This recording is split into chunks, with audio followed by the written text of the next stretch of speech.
All right, students, here's learning target 3 of our political beliefs and behaviors unit. Last learning target, hope you're watching this before we take our test on Wednesday, as it will help you greatly. First slide, what we need to understand is that demographics and geography matter when it comes to people's beliefs and behavior. So what is demographics? Well, demographics on its own is the study of people and population. So demo means people, and graphy means description. So think of demographics as describing the people. And usually we relate this to a certain area, which is where geography comes into play. Geography is what it is. You know what that is. I don't need to define that. But when we're talking about politics, we can ask this question. How does where you live influence your political beliefs and behaviors? Back up here real quick, I kind of skipped it.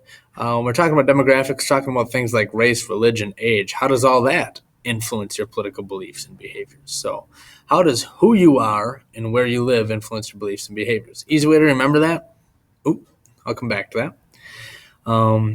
Now, one thing that we need to know about this, 2 test questions about this. Make sure you understand this, that historically, the South was very democratic. Today, not so much.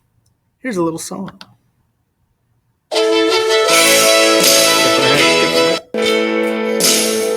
on the roadside, cotton in the ditch. We all picked the cotton, but we never got rich.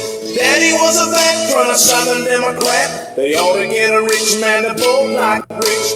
Daddy was a veteran, a Southern Democrat. Daddy was a veteran, a Southern Democrat. I don't know who wrote that, if you noticed that. That's a song by Alabama. They used to have a lot of Southern Democrats. Okay, historically, the South was very democratic. Today, not so much. So check out this question. Answer Southerners, and you're going to see a lot of that sort of thing. Make sure you understand this right here. Right? If you want to click on this link at some point, it kind of explains why and how that happened. For now, we don't need to get into that. So a question for you, how do demographics and geography relate? Think about that. Answer that question. Pause it, answer that question. Moving on. One more big idea with this. When you're thinking about demographics and geography, think about demographics as the who, geography is the where. And how does who you are and where you're from impact your political beliefs and behaviors? You need to know those things. So as I said before, historically, people in the South, that's the where, tended to vote which way? The answer is Democratic. Today, they tend to be far, far more Republican. How about, you should know this from your reading quiz, Black people, the who, tend to vote which way? And the answer there is more liberal than the average white person. Voting patterns. So we look at patterns and we look at demographics and we find that certain groups, demographic groups, tend to vote in a certain pattern, which means they tend to vote one way or the other. Big groups that tend to vote one way or the other, we oftentimes refer to as a base. So a base is a group of voters who almost always support a single party's candidate for elected office. We refer to this as the Republican base, represented by this funny picture over here, kind of a little snarky towards that Republican base. It's kind of a 2-part base. You have kind of the Southerners who believe in some of this. Remember, this is an extreme version. We're having fun here. Not all Republicans feel that way. But then we also have a very wealthy contingent that kind of also tend to be part of the Republican base. And then ripping on the Democratic stereotypical base over here, you might have people in the inner city that literally think a president is going to get them a free Obama phone. Hopefully you've seen that YouTube video. Now, those are extreme interpretations of the base, but you get the point. People who will always vote for a certain political party are known as that political party's base. Do that on your own. That will help you process this concept of base. Pause it, take care of that. So what are some other demographics that matter that we can look at as tending to vote one way or another? One of them is rural versus urban. Okay, rural tend to vote conservative as urban people tend to vote liberal. So those are typical voting behaviors. Another one that we can think about is education level. The more education a person has, the more liberal their voting tendencies are going to be.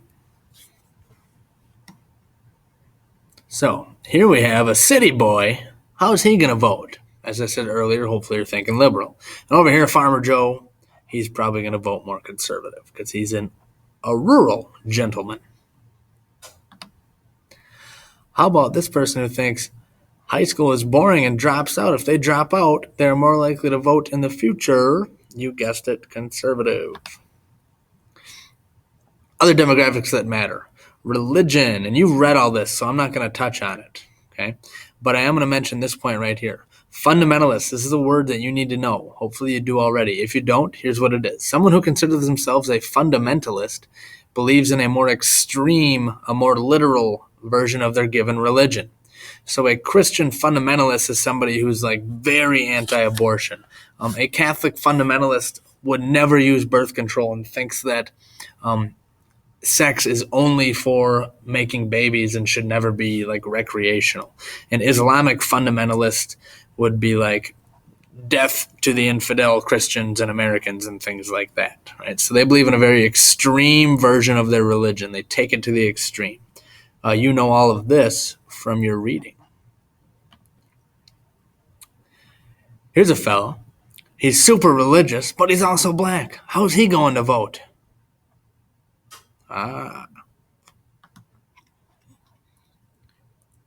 Now, another thing we need to think of when we think of a demographic group is how much do they care about a certain issue?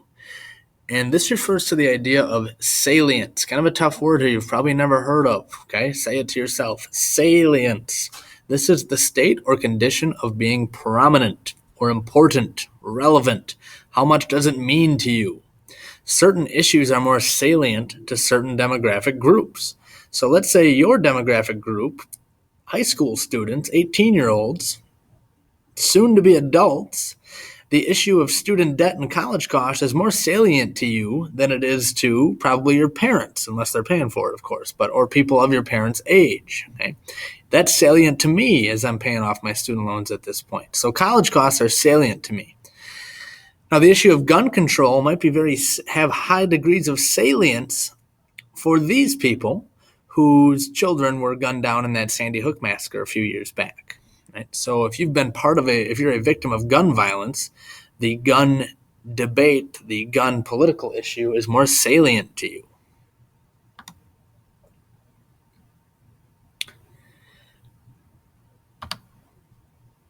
Checking my time here. A couple minutes left. Okay.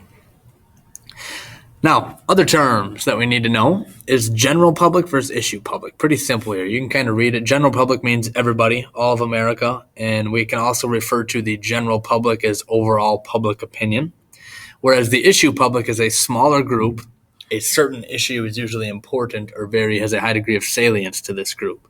For example, the issue public might be like homosexuals when it comes to the issue of gay marriage. Obviously, gay marriage is very, very salient to homosexuals.